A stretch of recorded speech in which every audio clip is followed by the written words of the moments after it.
পায়ার auto recharge কিভাবে করবেন এটা একটু দেখাই দিই। মেনু থেকে স্টার্ট করুন বটে, এরপরে রিচার্জে ক্লিক করেন।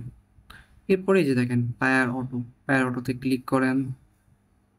এরপর দেখেন এই যে পায়ার আইডি, হ্যাঁ পায়ার আইডিটা এখানে ক্লিক করলে কিন্তু কপি হয়ে যাবে। সো এখানে প্রথমে আমরা কি করবো, পায়ারে এসে আগে ট্রান্সফার করবো, রাইট? আপনি যতটুকু এখানে অ্যামাউন্ট দিবেন দেন, সাপোজ আপনি 70 সেন্ট করতে চান, 70 সেন্ট লিখে সাবমিট করবেন। এরপর ট্রান্সফার করবেন। ট্রান্সফার করার পরে আমাদের এখানে চেয়েছি কি, যে প্লিজ ইন্টার পায়ার ট্রানজিশন আইডি বা অপারেশন আইডি। আমাদের এই যে আপনাদের সেন্ড করলাম, এটা তো অবশ্যই একটা আহ, কি বলে রিসিপ্ট থাকবে, রাইট? সো এখানে হিস্টোরিতে গিয়ে আপনি যে পাঠাইছেন এখানে তো অবশ্যই শো করবে। So সেটার উপর ক্লিক করবেন। যেহেতু এটা আমার নিজের অ্যাকাউন্ট, আমি সেন্ড করতে পারলাম না, কিন্তু আপনাকে দেখাচ্ছি। এই যে অপারেশন নাম্বার, এখানে এসে জাস্ট কপি করবেন। হ্যাশ কিন্তু হবে না ভাই, ঠিক আছে? হ্যাশ হচ্ছে ট্রানজিশন বা অপারেশন আইডির অংশ না। হ্যাশ এটা ওরা দেয় জাস্ট 22 থেকে 80 পর্যন্ত। এখানে কপি করলে কিন্তু হ্যাশ বাদে কপি হবে, রাইট? এরপর এখানে আসবেন, এসে দেখেন এই যে আমরা কিন্তু হ্যাশ বাদে পেয়েছি ওটা কপি করার জন্য। সাবমিট করলেন।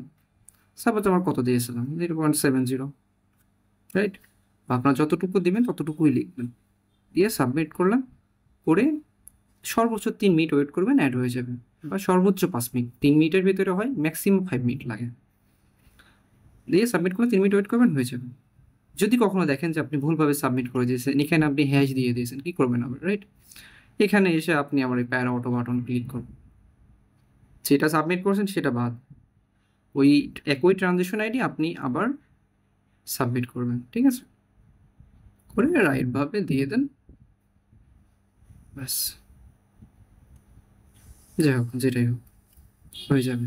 ওকে, ধন্যবাদ। আর যে কোনো প্রবলেম হলে অ্যাডমিনের আইডি তো আছে। অ্যাডমিনের আইডি কোথায় পাবেন? এই যে কন্ট্যাক্ট সাপোর্ট। কন্ট্যাক্ট সাপোর্টে ক্লিক করে এই যে দেখেন রিয়েল প্রো যে রিচার্জ, সেটা ক্লিক করান, মেসেজ অপশনে ক্লিক করান, ব্যাস মেসেজ করে জানাতে পারেন। ধন্যবাদ।